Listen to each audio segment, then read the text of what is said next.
Have to start fancy, don't we, gentlemen? Hi there. Hi there. Welcome, Yes. welcome. We do. That's how we roll. It is episode 9. We are almost through what has been an amazing whole series. And if you haven't been watching, you need to start watching. We put all the links below for all of the episodes 1 through 8. Today is today is social media marketing. Wish I could get it right. I'm Mia Voss. That is Ammon Johns, our marketing expert. Also, as we found out in the green room, an expert in what to put in your coffee. Thank you for that information. And Jeff Bond, who is the member and club president of Inspect.com. Nice to see you. Hi, Mia. All right. So social media, I think, is very misunderstood. Would you guys agree? Mm-hmm. Okay. Yeah. You ready to jump in? Oh, yes. Okay, here we go.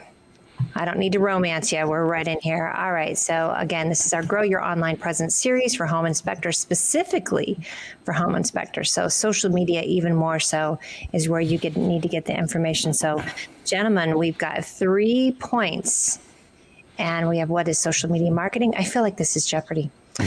Which platforms and organic versus advertising. You ready? Oh, yeah. Okay. Ammon, take it away. Okay.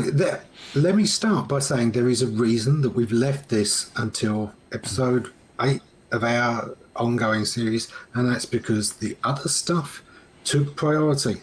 This isn't where you start. This is not where you start. Remember what we've said already about content? We even talked about video. All of those things come first because video gives you something great to put up on social media. But social media, a lot of people want to start there because it's the piece they already do. Oh, I'm already on Facebook. I've already got 20, 30 followers. That's not social media marketing. Nope, you're right. That is generally where people start.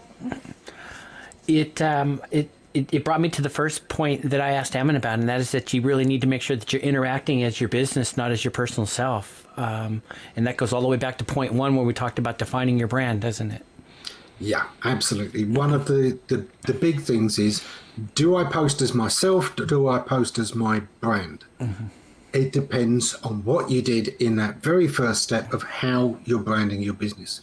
Are you a sole expert, in which case you can interact as yourself and it automatically reflects on the business? Or are you going to be interacting as the brand and you're going to be talking about professional things? It's fine to separate the two out and to sometimes post as your page and sometimes post on you, and keep it to what is relevant to each audience so that they can have separate followers, so that the people who are only interested in your business don't have to watch the size of that fish you pulled out of the lake on the weekend because they don't care. That's right. And the people who are interested in pictures of your family and pictures of the barbecue you went to don't have to see everything about your business because they may not care. Mm. It creates ill will at times because the confused mind can also get people like, ugh, that's not what I followed you for. Exactly. We've got to honor the relationship we have, which isn't always to be advertised at. And a lot of friends feel uncomfortable when you start pushing to them. Yeah. You've been 3 years interacting as a friend and all of a sudden it's here, like my business page. And you're like, what the heck? Where'd that come from? Yeah. It's just never a good look for anyone. And it doesn't matter what you're doing. And of course, I know we're going to get into it in the different platforms, but certainly on LinkedIn, when people come rolling in on you and without any introduction, it's like, being at a party, buy my stuff. And you're like, oh my God, get away from me. I'm going to unfollow you right away. So let's take a look at why social media marketing, what it is. Okay. Now, one of the great things is it's a ready-made audience. Look, you don't have to talk people into using Facebook. Mm-hmm. It's not like, getting somebody to go to your website. They're already on Facebook. All you're doing is saying, add me. Mm-hmm. Or even just keep doing what you're doing and I'll use advertising to reach you if you're in my target market. Or I will put interesting stuff out that people who are interested in will find. So it's its own little ecosystem, its own little sphere where you can interact where the audience already are. And it's the same with all of the other platforms. You know, LinkedIn, there's already people on it. They're already looking for connections. If you are one of the people they are looking to connect with or willing to connect with, it's there. It's already happening. And that's the big advantage of social media. Yep, the ready-made audience. And again, such a great point. I'm going to keep going back to that too, of like, this should be the very last piece, because if you've been this whole time putting out information on your brand when you're not even really clear and solid about your brand, boy, people are going to be super confused by the time you really get around to what you're actually selling, how you're selling it, and to whom. Yeah. And it isn't a thing everybody has to do. No. You know, if social isn't your strong suit, if you find Facebook a waste of time, don't use it. Your mindset is going to be wrong. You're not going to enjoy it, and your content is going to be bad because it's something you don't want to do and don't enjoy. And That does come through, doesn't Yeah. it? And just what you said to me is not only may they be confused, but they may be offended. You know, you may have somewhere in that stream of said something, and by the time you're done, is you've really kind of limited your audience just through not having that focused engagement. You really got to define yourself and make sure that your social actions really support your brand and you know who you choose at the very beginning to be. Yeah, absolutely. And that brings us to the point 2 of that first slide: fish where the fish are. I love that. We already know that, you know, the ready-made audience is on the platform, but there are certain groups, there are certain interests that are expressed on these, whether it's that a certain hashtag is being used on Twitter, whether it's groups on Facebook. There's almost always a local community group for buying and selling or for listing tradesmen. You definitely want to be, you know, aware of that group, in that group, following that group. Because even if you don't want to advertise there, even if you don't want to be talking, you want to be listening. Because when people are complaining about things they hate about certain services, you want to be aware of that before you make that mistake. Right. Yeah. Yep. I'm sorry, Em, go ahead. Well, I was going to just say is that I took your advice and I actually did go to Facebook and I did a search, and I did a search for real estate Bay Area. And it came up with some groups. East Bay Area Real Estate Group had 1,000 people, and Keller Williams San Jose had 3,000. Santa Clara County Association's board had 3,300 people, and Women's Council of Realtors had 3,000. And so right there's 12,000 people that, done right, they may want to interact with you. So I took your advice and went and did that, and so now I'm watching those groups. I'm just seeing what's going on in the group. That's all I'm doing right now, is just checking them out and seeing how they're playing and what they're talking about and getting a feel for that market. Exactly that. Point 3 on that first slide: read the room. This is so important. You know, before you just crash into a group and do what you want to do, get a feel for what that group is like, how they're going to react before you do something.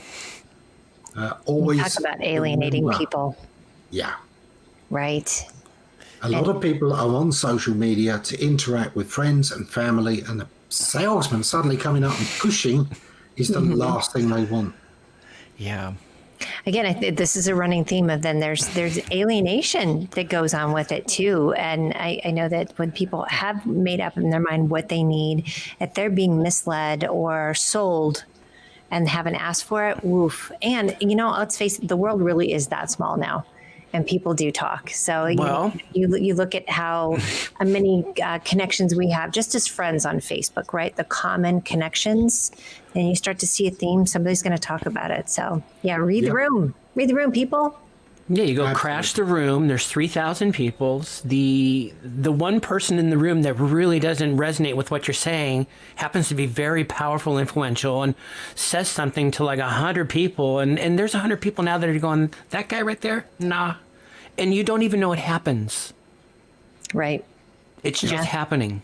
There's a quiet cancel culture that goes on out there. You know, it's such a huge buzz phrase nowadays. But I think, the sound is deafening. It's quiet. It's so quiet. You're just like, deafening. wow. Yeah. And people do share it. I'm sure you've seen this. We've got the different platforms, and we'll talk about this too. But I even have in my groups, and it would happen in those groups that you were talking about, Jeff, where somebody will say, "Oh God, I just got this message on Facebook from this guy that didn't even ask me," and that's people are going to talk like, "Oh, that wasn't cool." Yeah. And different rules for different people as well. We are talking to people. Social media is talking to people. Don't forget that. And everybody has their own little rules. Some people would rather you sent them a direct message to ask something. Other people don't want direct messages from strangers, full stop. If they haven't asked you to direct message you, don't. So sometimes it is worth simply dropping a note in public first. Can I DM you? And then do so. Just always try and fail safe. That sounds like good advice right there. It truly, I'm going to get on a rant. Here we go. Do it. Some of this is the what not to do, and that's leading into what you're saying as well is just and I love this on Twitter, and we'll talk about that platform. You can interact with people just solely on saying, what a great article. That's really helpful. Great information. And then when I see that, and when I see it consistently from someone, either that's coming onto my page or coming onto my personal information, that's that building that know, like, trust. Yeah. Right. And then they're not rolling in, because think about the time, again, still ranting with the DMs already. It's just to go through all of those DMs and try to suss through them. And then the time it takes you to review that, even if it's something that you may have that exact same person that you already need that, then to email them back. A lot of times, honestly, if I get that right away on LinkedIn, I just disconnect with that person. It's kind of like an automatic for me. Yeah. And Facebook, similar thing. I get friend requests from people I've never had a conversation with. Yep. Now, I get it. They've heard of me and they want to follow me. But Facebook lets you follow somebody, lets you subscribe to follow them without being friends now. Yeah. And do that. My friends are my friends. They're people I've at least interacted with and had conversations with. If I haven't had a conversation with you and you send me a friend request, it's getting rejected straight away. Creeper. Which, and so that just creeps all the way into the whole business relationship. As Ammon mentioned, is don't take advantage of the fact that there's a group of 3,000 people. Is they're not there for you. They're there for themselves, and is if you learn to engage with them and provide value to them, just like you're saying, Mia, is they're going to go ahead and become accepting of you. And appreciate you, but it's just the whole idea that they're there is just you to kind of just spray at them is just the wrong way to take it. Sure. Yeah. Remember that just because the audience is there does not make it a captive audience and does not make it your audience. It just makes it a potential audience. Excellent distinction. You are the person having to turn that potential into actuality, to sort out who really is interested and find your way of reaching those people without upsetting the rest. Yeah. You've gotten in the door. Now behave and interact well with people. Yeah. Definitely. So we've got five main platforms here. Which ones are you guys? Talk to me about, we talked about Facebook and then LinkedIn. What's some great information on that? Okay, these all have their own style. Facebook is the one everybody's on, and it's friends and family. And there's a lot of people who only want their friends and family stuff. They don't like to mix the two. They don't like business on Facebook at all. Yeah. But it's the one with the biggest audience. There are tons of professional groups. If you can't make Facebook work for you, it's because you don't like Facebook. Because otherwise, that's a hard truth, and I like it. It's very true, and that is one of the most common things that people do is sort of kick against the system, and you kind of got to look back at yourself when you see that it's working for a lot of people. It may just not be for you. Figure it out, though.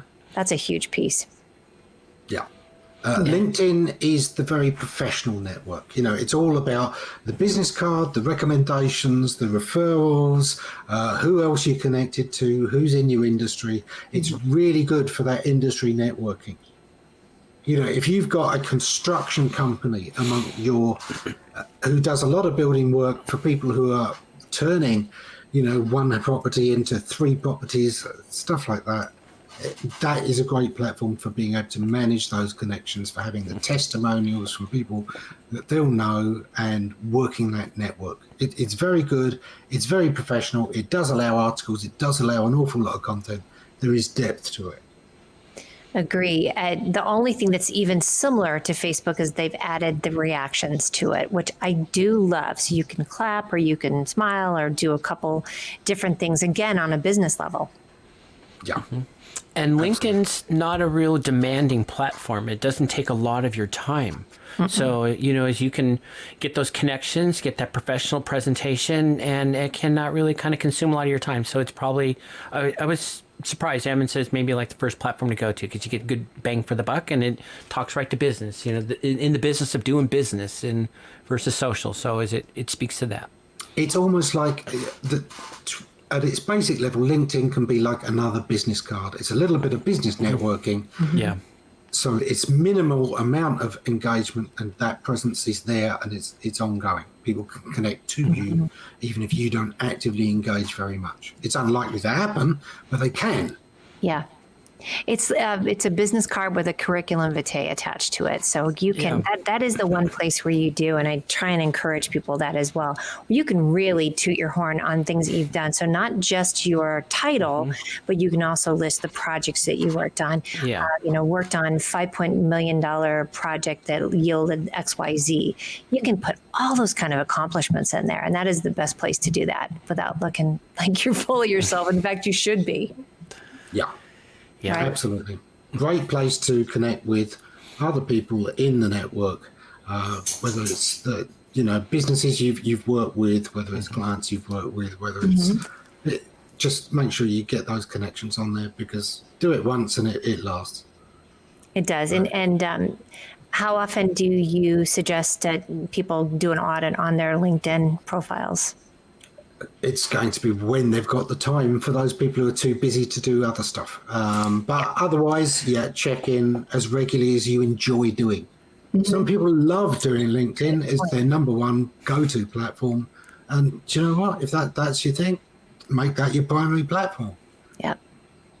I love the idea, and we've talked about this before. I mean, for all of the platforms, you definitely want to get your name, whether you're going to use that or not. So even the ones that come and go, as soon as you hear, this is just me, and you guys can jump in on this too. And this was on a personal brand basis, but you definitely want to jump in and get your name. If that's all you want to get on that platform. Now, even if you never use it, tell me what you guys think. That way you at least have a place card, so somebody else hasn't taken it. Because I think that must happen a lot where people, go and take names, kind of squat on them. Yeah. There is if you're somebody really well known, always do that. Grab your name because otherwise somebody else will. Yeah. But sometimes there is a platform, it's not for you. You're never going to use it. It's okay to just forget that platform. It is okay to just So not even get your name just in case. If you're there, somebody may think you're there and they start sending you messages on a platform you hate. So when you don't respond because you're not there to see, you're now rude. I like that. Okay. I like that too. I think, I go back and forth on that one, but that's a good distinction of it too. They may think that you are there. I think it depends on who you are. If you're more of a celebrity type of thing. Yeah. Well, who's to say that we're not celebrities? Yeah. In our own minds. Oh, yes. What do you think about Twitter? Okay. Twitter is one of the most important platforms. I agree. For what it's good for, which is the instant, what's happening right now. It's the most temporally based, time-based platform of them all. It's all about the right now, the moment. And if you want to be up on current events, if you want to be talking about trends right now, Twitter is great. If you don't, if this is something you're going to be sometimes doing, sometimes not doing, again, Twitter may not be the platform for you. You might want to, grab your account, put up a page that's got your links to your homepage and maybe says, I'm more active on whatever other platform. Right. So that you can direct people to where you're comfortable. Twitter is not for everyone, but Very, very powerful. Google, it's the only social media platform that Google pay to access. Ooh, Is that crazy? see? They access a special ability to basically keep up with the entire stream from Twitter. The Twitter fire hose, we call it. You know, everything that goes onto Twitter goes through Google as well, because Google use it to identify trends that are happening that may influence search. Because you know, a celebrity dies, their name suddenly starts trending. Google knows it needs to grab fresh information about this entity, this person. Remember, we talked about the search entities briefly before. And then it will look at news sites and it will look at official sites, the sites that are strongest for that name, for any fresh news, i.e., have they died? Have they just got married? Whatever it is that's changed about them, it lets them know to grab that fresh content to have the latest news. So that's why Twitter is so important to Google. It's really amazing, I have to say, depending on how you use it. I use it on a personal basis as well as for business, and then a lifestyle basis. And it truly does pick up everything quickly. And it is very funny to get on there. I'm going to mute you real quick. To get on there and see the trending names. And then you see the people that post the, just checking to make sure XYZ is still alive, and you never know why it's trending. But to keep your finger on the pulse of hashtags, even I guess for us inspectors, for weather conditions, what's going on in the world, what's going on where our clients are going to be, it's pretty key. Are you big on Twitter, Jeff? Have you used it? A couple of these discussions, I don't think I've touched them in 3 or 4 years, Twitter and LinkedIn both. I don't really participate, and so I'm going to go clean up my LinkedIn profile, make sure it sits right, and make sure that like my Twitter is pointing to my main page. Probably just put in a little note there saying is you can find me more likely over here. Both great tips. I appreciate it, Emin. Gotcha. Twitter is really useful for keeping up with national or local hazards. For instance, forest fires. There is no platform that spreads the news of what's happening as fast as Twitter does. And being able to keep track of that and notice that, okay, we've got a storm warning. As an inspector, what would I be telling people who have homes to do right now? If I were quickly examining somebody's home for whether it's storm safe or not, what would I be looking for? This is that time to get that content out there, help people do something useful that's right on trend at this moment, or pick an article you've already done that's on your site and remind people that that's there. This is the time to go and quickly check that you are storm ready, that you are you've covered up your main fire hazards, that you've done all of these things that are simple and easy to do given what's happening in the area. So a hurricane's coming in. You wrote an article 3 years ago about hurricane preparedness. You go in and you start to link back in Twitter to that article you wrote 3 years ago saying, hey, look, you may need some tips on being prepared for a hurricane quickly. Go and you can catch this article right now. Hope everyone in region is safe. Here's some quick tips to make sure you're ready for this, to ride it out. That's right. Yeah. And then you can use that as your social listening tool. It is one of my favorites. Absolutely. I'll put that on Twitter and then go over to Facebook too. Again, if that's where more of your audience is, because that's what you picked up on it was from Twitter and what that trending is. It's the first thing actually that I do. I really don't go to anything else. I go to the little hourglass on Twitter after I meditate, so I don't, have a heart attack right away from what we are seeing on the news. But I agree. But again, great distinction, Amin, is to say if that's where you're comfortable, if that's what your jam is. But I do like that is using it as a social listening tool. Yes. All right. And Facebook, again, so important. Be subscribed to consumer groups in your area. Look at what they're complaining about, what they didn't like about services, because A, that's something to avoid. This is free advice on what not to do. Yeah. And B, it does let you know what they really appreciate. And that sometimes gives you ideas of the little things you never thought to mention, but it's a big selling point. You'll be surprised what you can sometimes find there and how much of a difference it makes. How amazing is that? You don't even really have to interact. You don't even have to say anything. You can just go there and get the read. Mm-hmm. The read on what to do and the read on what not to do. You know that old thing our grandmothers used to say about you've got two ears and one mouth. You should be listening twice as hard as you're talking. That is so true on social media. It's the physical version of the 80-20 rule. Yeah, don't go thinking that. Well, I've got two ears, but I've got 10 fingers. Yeah, no.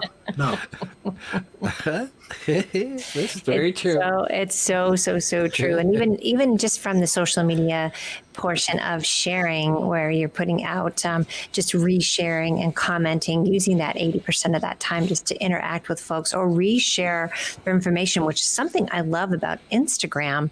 Is on the different brands that I work with, I find the brands I like, even if I haven't interacted with them, but they have a great story and it's not private, I can share that as a story and tag them back. That has created so much goodwill with people when all you're doing is saying, look at this cool piece of information I found from this person.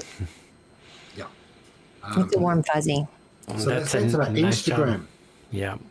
Instagram. This is not a platform I personally use. As myself, as an individual, it's just not my platform. I'm not the big images guy. I know that I may look like I spend a lot of time thinking about imagery, but no. I so rarely take selfies or pictures generally that, it's the last thing that occurs to me. So Instagram isn't my instant kind of thing, and I don't mind not interacting there. That's fine. You know, I've got a lot on YouTube, very little, nothing really on Instagram as an individual.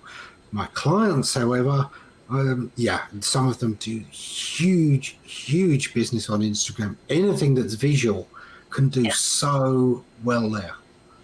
It really can. And that means the property trade, inspections, the building trade, all of those things where people love to see, new things that have been built, love to see new houses. Those do phenomenally well. Interior decoration, massive on Instagram. Yep.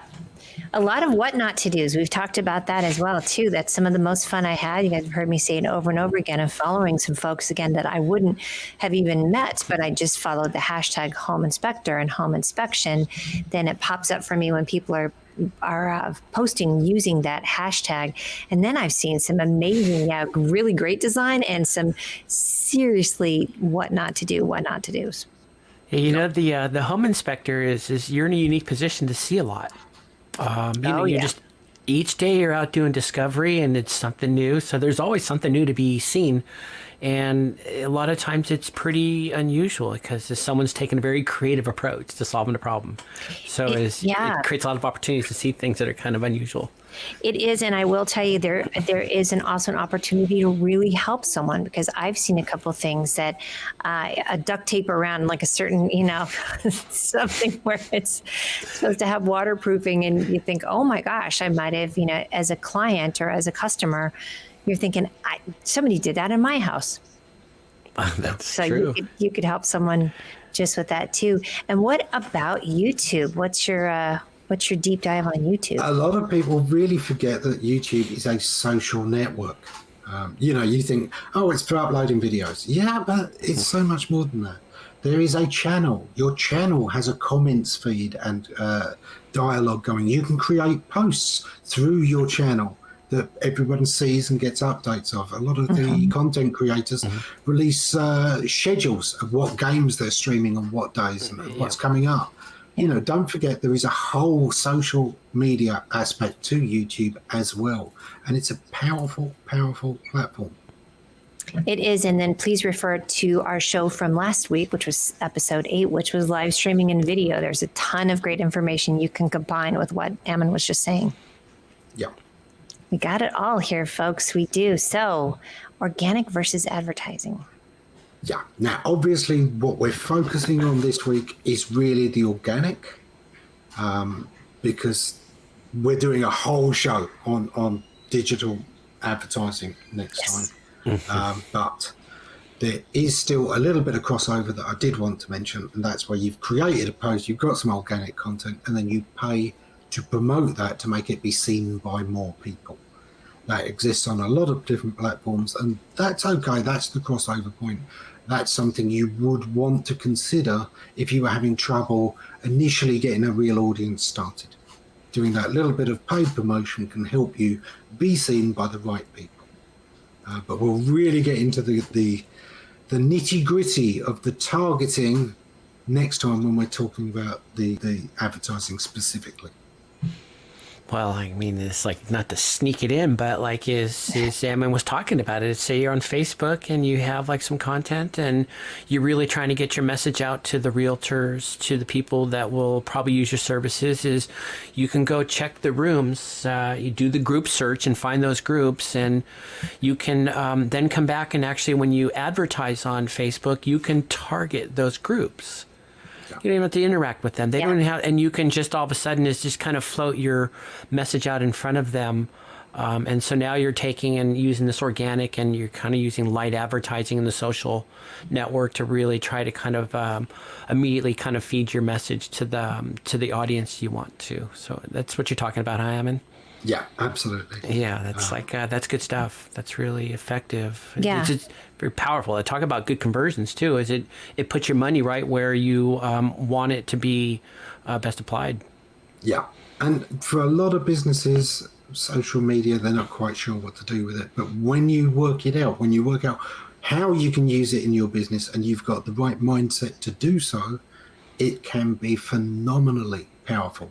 I've known sandwich stores, sandwich bars that advertise and run polls through social media for what will there be their special for the next week.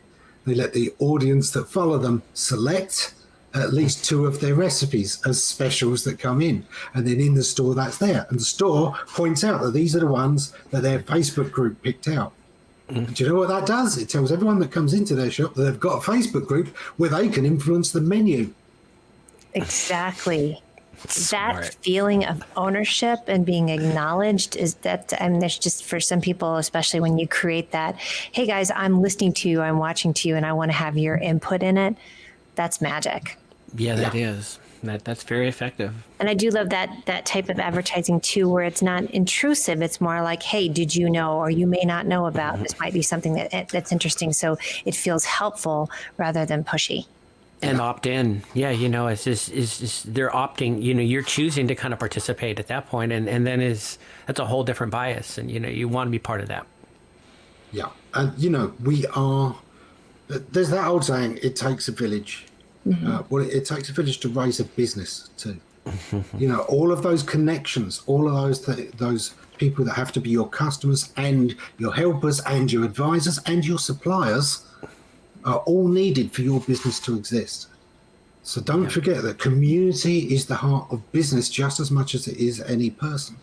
And being a part of your community and acknowledging your part in that community, that's where social media can be a really useful tool for doing that connecting. That was so inspiring. That's a wonderful point. Wasn't that? It really that just brings it home. It does. really does. It's an ecosystem. It's a community, and yeah, it does take a village to bring a healthy business to fruition that makes you money and then helps other people too. That's pretty much our goal.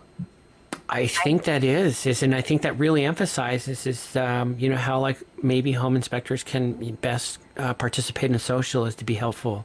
To be educating, and is let that be the value you add, and then when people need you, they're going to remember that. They're going to really remember that. We say it every show, so we do because we mean it. So we're wrapping up with social media. Don't be afraid of it. Use it the right way, right? And don't get into places you don't need to be if it's not resonating. Ammon, you made such a good point that it's going to be really obvious if you're not liking where you are. Yeah. On platforms, right?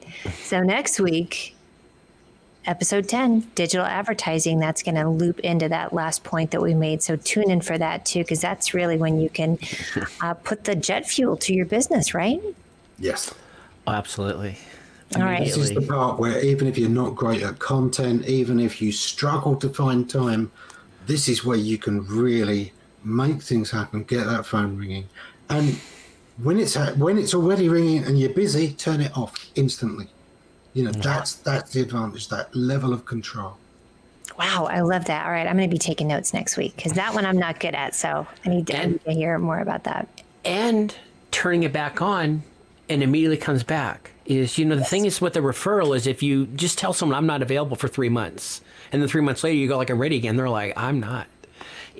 So you may ruin relationships that way but with this digital, the ads is you can turn it off. When you turn it back on, is just what? They're back. Yeah. And that's part of social listening as well, too, because you want to make sure you have it on at the appropriate time and turn it off at the appropriate time, especially with all that's going on in the world. So I know you're going to cover that, too. All right, guys, thanks for joining us. I'm Mia Voss. That's Ammon Johns. That's Jeff Bond. And this was Social Media. All right. Take care, everyone.